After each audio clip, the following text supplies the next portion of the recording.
How's everyone doing, guys? Cody, guys, back again, dropping yet another video. Right, guys, I'm doing this video in the wake of the Ministry of Justice have released figures now that they found in the last year. They found 13,000 mobiles and £225 of drugs within prisons and stuff. Right now, I was contacted by the BBC News, National News, yesterday to go on the program today, this morning. But by the time I replied to the message, it was too late. They'd actually filled the slot, so I missed out there. But like I say, guys, it's my bread and butter, this, guys, right? I love like talking about prison systems and everything, and the Ministry of Justice, guys, are just full of PR exercises. Oh, we found 13,000 phones, right? Right, that's drop in the ocean, right? I guarantee you there's double that still in circulation within prisons, but they try to focus on the positives and cancel out the negatives. The positives are they found 13,000 phones, right, via cells getting spun or just being found round the wing and on the landings, and everything else, drones crashing into yards, all that sort of stuff, right? Now, like I say, I'm gutted, right, because Sam Gamia, who's the prison minister, he's been doing interviews, and so is David Lidington, who's he's now the Justice Secretary. He took over from that waste of space joker Liz Truss. So like I say, what they focus on, oh, we found, right? What about there's a suicide every 3 days in prison, right? What about addressing that? What about addressing the misery that's caused for families and for prisoners alike within prisons, long periods of bang up, right? If the Ministry of Justice, right, I'm for prisoners, right? Like I said, I'm not no screw boy, but there does need to be more screws within prisons. Why? Because if there was more screws within prisons, the lad might get out for more than an hour a day. And obviously female prisoners as well, but I don't know the regime within female prisons and stuff. You can only speculate, can't you? But like I say, the Ministry of Justice, right, like I say, they focus, no talk of suicides within prison, no like mention about the suffering to tens of thousands of prisoners within the prison system.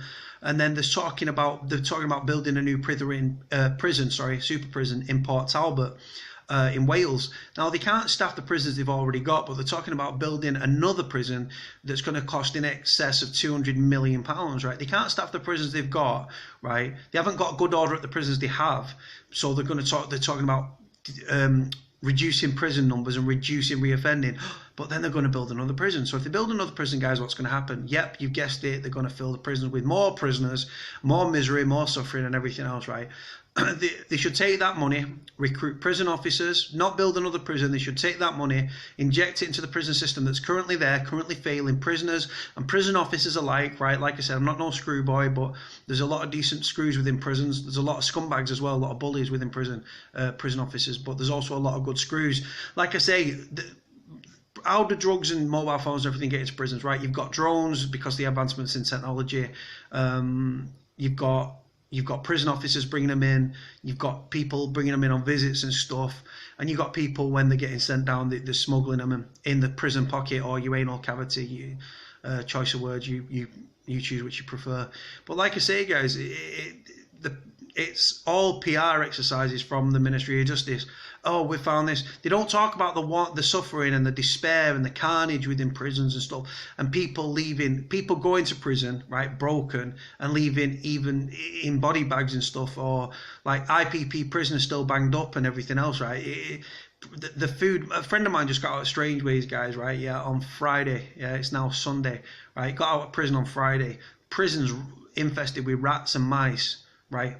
There's more mice on the wing than there are prison officers, right? More drugs, more mobile phones than there are prison officers, right? But yet the Ministry of Justice make out like it's all in hand and stuff. The truth of the matter is, right, you've got all these high educated MPs and stuff that are in the Ministry of Justice, like people like David Lidington and this Sam guy who today's is the first time he's tweeted about prisons in nearly a month, yet is the prison minister, guys.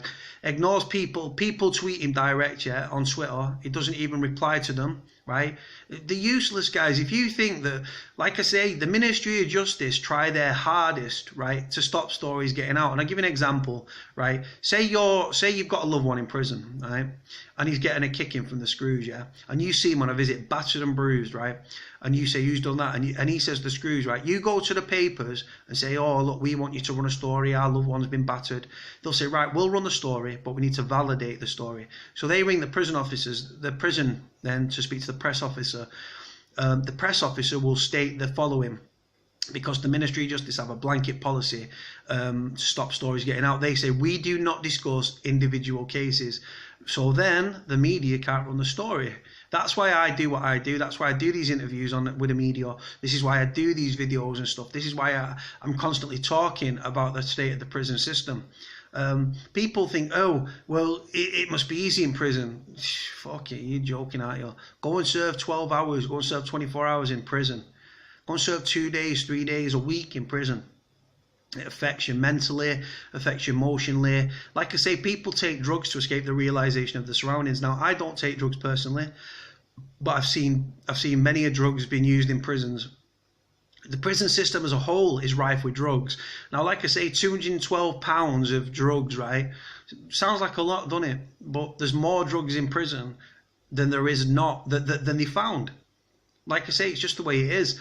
Prison officers top up the wages by taking drugs in and stuff. You've got sexual relationships between prison officers and prisoners and prison staff and screws and stuff. It goes on, guys. The prison system is a joke, right? And it would be funny if it wasn't for the fact that it was prisoners that were suffering behind them bars and prisoners leaving prisons in body bags. It's disgusting, guys. It's disgraceful. And then, like I say, then they want to build a new prison. They need to, like I say, the Ministry of Justice, right? They focus on the positives. Oh, right, over the last year we found 13,000 phones and 212 pounds of drugs. Right, how many drugs and mobile phones are still in circulation? More than double what they found, at least, I guarantee you.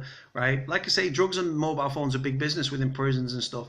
Then there's drones and the advancements in technology. The fact is, right, the Ministry of Justice don't know the head from their arse, right? Prisoners are always one step ahead of prison officers, right? And do you know what the weird thing is, right? Prisoners don't have a means, right? Do they? They're not funded by the government. The Ministry of Justice are funded by the government, right? And they've got all this money at their disposal, but yeah, drugs are still getting in, drones are still getting over the fence, and like I say, mobile phones and drugs are rife within prisons. Prison officers even bringing it in. Prison officers and prison staff, right? Prisoners and prison officers are actually sticking up for each other. Prison officers can see the plight of the lads, and the lads can see the plight of the prison officers. Not all, because like I say, I don't like HMP staff. I can't stand HMP staff. But I've been in Strangeways and I've been in Forest Bank, right? And like I say, there's a lot of good screws within Forest Bank and stuff, right? Speak to you like human beings, not bullies. Go to work, and all it is to them is simply a job. And at the end of the day, they go home back to their friends and back to their family, right? And they feel sorry for the lads that are in prison, right? And like I say, I want to start a movement, but I'm only one person. And like I say, people just want to sit online on social media and talk about it. There's a lot of people, right, that I interact with about prisons, right, that are actually fighting the system behind the scenes, right? That have got loved ones that are inside that are suffering. And like I say, there's people screaming out for the Ministry of Justice and prison ministers and MPs to help them, but yet it falls on deaf ears because they're not interested, right? For me personally, for things to change within the prison system, prisoners need to be given the right to vote, right? That would be one thing, because then they'd have to account for 86,000 plus prisoners, right, within the prison system.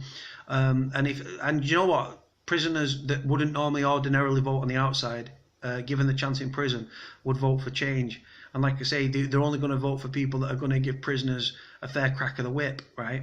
And like I say, it needs to happen. A lot of good people in prison with a lot of skills and a lot of potential. There's also a lot of people that are lost within the prison system that, if they got all the skills and training in the world and reform, right, they'd still fail, because that's just come from broken homes. They've been broken mentally, emotionally, might have been sexually abused. They suffered, right? And they're lost in the system and stuff, and they'll go back to prison every year, get out, go back to prison. The cycle of crime will carry on until the Ministry of Justice interact and stuff. Like I say, prisoners want training. Surely the aim of prison, right, for reform to take place and rehabilitation to take place, right, surely, right, the point is that a prisoner needs to leave prison with more and in a better place than when he went in, right? I.e., go into prison, right? You go to prison on a short sentence or a long sentence, you lose your property through rent arrears, right? Because your housing association or your landlord or your council evict you through rent arrears because you can't pay your bills while you're in prison, right? So then straight away, you've got nothing to get out to. So then you're fearful when you're in prison, the fact that not everyone in prison's got a support network, got friends and family on the outside and stuff there to help them and to protect them. No. It's not true for everyone, guys. People come from broken homes, broken families. That the relationships between the families might have broke down due to criminality and everything else, guys. Like I say, but surely the aim is to leave prison in a better place than when you went in, i.e. with skills, training, qualifications and stuff. If you dangle a carrot to a prisoner and say, right, if you behave in prison, if you don't piss positive on a drugs test and you behave and you interact with the regime and everything else, right, and you don't get into trouble, and you're not involved in violent incidents and stuff, right, we will give you training and skills so when you leave prison you stand a second chance in society. But it doesn't happen, guys, does it? No. So what happens? People in prison, they're running drug rackets. The crime is so extensive within the UK, guys, that it's in prisons. There's crime taking place in prisons and stuff, whether it's assaults, whether it's drug dealing. There's drug wars happening within prison. Right? It's all down to supply and demand. There's so many drugs and mobile phones within prison that the overall price of drugs and mobile phones within prisons have come down. If you're the only person on the wing with drugs, right, you can charge a premium. You can charge top whack, top dollar. Right? Why? Because no one else has got any. Right? So everyone's screaming and rattling and coming to you for drugs, right? But then if you've got 2 or 3 on the wing that are selling it, right, and you're selling it top whack, the other drug dealers on the wing are going to undercut you and go to them. You're going to lose your business, aren't you? And it goes on, and then people kick off because you're stepping on each other's toes. He's my fucking customer. You don't take him from me. And it goes on, guys. Like I say. But there's so many drugs within prisons that the overall price has come down. But so is the drug that you get for your money as well. Like you're getting less drug for your money. Like spice is the drug of choice. I've seen cocaine within prison. I've seen heroin. I've seen lads playing Chase the Dragon and stuff with heroin and stuff within prisons. I've seen cannabis. I've seen fucking solid, like skunk, everything within prisons. Spice is the drug of choice. Steroids. Prisons are rife with drugs. Not just one in particular prison, not in one wing. Just the whole prison system is overloaded with drugs. It's big business. You can earn more money in prison from drugs than you can on the street. Some people go back to prison on purpose so that they can flourish within the drugs world, right? Like I say, with less prison officers within the prison system and stuff, right? Lads are flourishing and stuff, and people are prospering, right? Criminals are prospering within prison. And right, like I say, I'm for prisoners first. But what I don't like is, like, obviously with all the drugs within prisons and stuff, what that leads on to are people dying of drug overdoses. 2 lads in Forest Bank have died this year from a drug overdose, and one lad, Jordan Hyam, God bless him, my thoughts were with his parents and stuff, and him. He took spice for the first time, was in prison on a short sentence. He's now brain damaged for the rest of his life. Took spice for the first time. Don't know if he was peer pressured into it, if he was spiked, I'm not too sure, but he's brain damaged for the rest of his life from taking drugs. So like I say, there's prison leaflets that I've got that I haven't got to hand right now, but there's prison leaflets, guys, where the Ministry of Justice are handing out flyers how to safely take drugs, but yet they're on top of the problem and everything. So why are they giving out fucking flyers how to safely take new psychoactive substances, drugs like spice, formerly legalized, right? Why are they handing out flyers how to safely take drugs if there's no drugs in prisons, or if it's in hand, or if there's 13,000 drugs within this 212 pounds of drugs they found within prisons? If it's not a problem, right, why are they handing out flyers out to safely take drugs? Drugs are part of prison life. I know that, the prisoners know that, the Ministry of Justice know that, so do the screws. It's just a fact, guys. The prison system's flawed from top to bottom, bottom to top, top to bottom.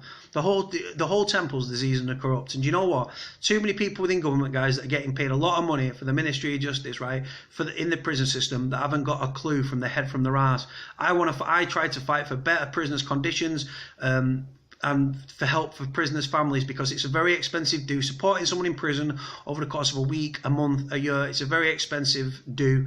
And like I say, I sound off to try and show the prison system, guys, for what it is. Like I say, certain media groups have got me as their go-to guy for interviews on prisons and stuff. Like I say, I was contacted by the BBC. Sadly, by the time I'd replied to the message, they'd already filled the slot, so I missed out on that one. But like I say, the fight continues, guys. Whether it's me or whether it's someone else, like I say, it's not even bother. I'm not even bothered about being on TV no more. To be honest, I've turned down interviews. But when it comes to the prison system, guys, I will shout from the rooftops, because the suffering and the despair that goes on within prisons and stuff, people seeking way outs via suicide, or drug overdoses and everything else, guys, right? Prisons are not good places.